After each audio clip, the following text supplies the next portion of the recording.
If Team Ninja had started proclaiming 2025 as the year of the ninja out of nowhere, especially when its last major title was Rise of the Ronin, a more decidedly samurai-like affair, I would have mentally checked out.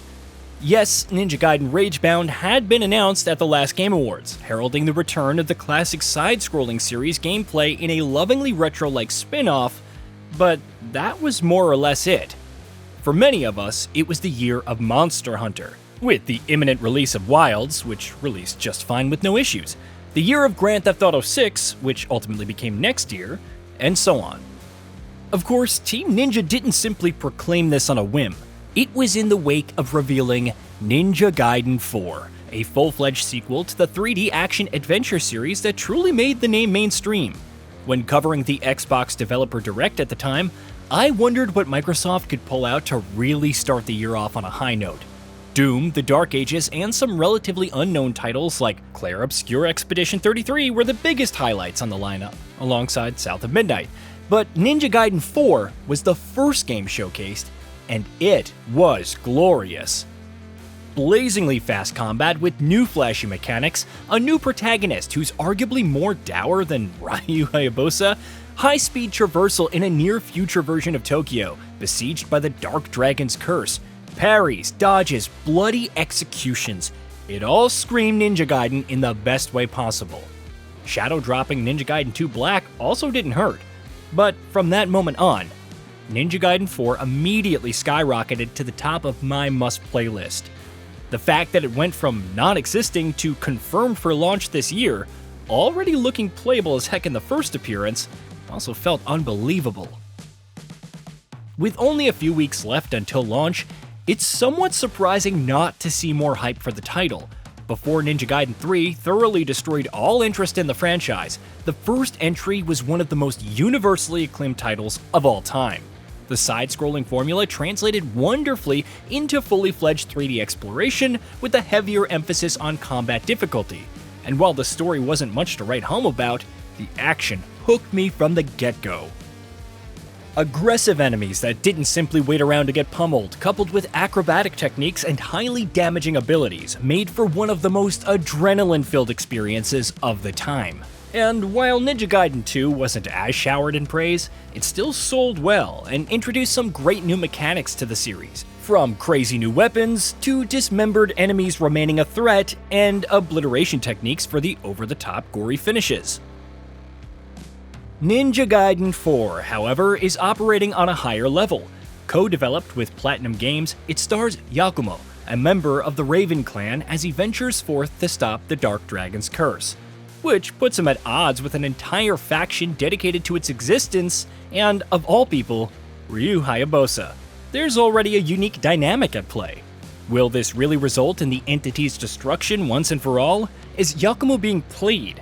Are we the baddies? Again, it's nothing too complex, but the focus remains on the action and exploration. And what a range of traversal tools at one's disposal, from wall running and grinding across rails, hopping from one to the other to avoid oncoming trains, to a wingsuit. It's almost like both development teams examined how much ninja-style traversal really made up the older games and upped the complexity while creating a much faster tempo.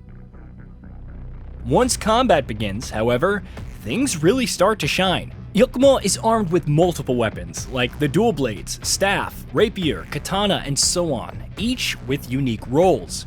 If you want to slice through multiple foes at once, the dual blades are an excellent option. But the real kicker is Blood Raven form, which transforms his weapons in crazy ways. The rapier is suddenly a massive drill, which can tear through enemies in almost comical yet bloody fashion. This form also allows for activating bloodbath attacks. The mechanic is tied to the Berserk gauge, which slowly builds up as you're dealing damage and obliterating enemies, and once a bloodbath is unleashed, Yakumo straight up decimates lower tier threats in a blaze of stylish gore. It looks cathartic and serves as the appropriate payoff for playing well, or a strong comeback mechanic if you take too much damage. Of course, there are plenty of other factors to take into account. From the assassin's tools and bombs that can launch enemies into midair for follow-up attacks, to the fact that players can swap weapons on the fly for even more combo depth. There have been concerns that this style of fast-paced action isn't what Ninja Gaiden is known for, but between all the flashy gore is a mechanic called Hogeki, a counter that serves to deflect the heavier hits. It's crucial against tougher foes, but as Team Ninja producer/director Yuji Nako explained on Xbox Wire, there's an element of risk versus reward. Do you stay up close to trigger a deflection, or stay back where it's safe? Honestly, I'm interested in an approach that rewards mastery, where diving into the fray would be insane if you didn't have the skills to back it up, and thus far, Ninja Gaiden 4 is delivering. Thankfully, Team Ninja and Platinum Games aren't ignoring the exploration side of gameplay. Each chapter holds optional fights similar to Tests of Valor, and challenge missions provide various objectives to complete to earn a rank. These can range from fighting multiple enemies with unique conditions to rematching against story bosses. And if you really want to put your skills to the test, Death Wish allows you to forego all upgrades, relying purely on mastery of the combat system. It's also nice to hear that a typical playthrough of Ninja Gaiden 4 will take about 15 to 20 hours. Sure, you can always replay it on Master Ninja difficulty, or run through all the chapters as either Yakumo or Ryu Hayabusa, who has a meaty amount of playable sections otherwise. But I'm a fan of this playtime, with the focus remaining purely on enemy encounters and challenging bosses, with the occasional bouts of secret hunting. This series was never really known for offering a wide experience where you could go anywhere, relying instead on tight pacing and a barrage of action to keep players engaged. And it's good to see Team Ninja sticking to that spirit. It's almost a complete contrast to Neo 3 with its open levels, if you think about it. But above all else, Ninja Gaiden 4 feels like one of the biggest games of the year because of its energy. There's a simultaneous meeting of the old and new school with a gorgeous aesthetic and fast-paced action that knows what it wants to offer, and escalates that at a steady, pulse-pounding rate. It looks like a return to everything that we loved about the series, but also a big step forward, seemingly ushering in a new age.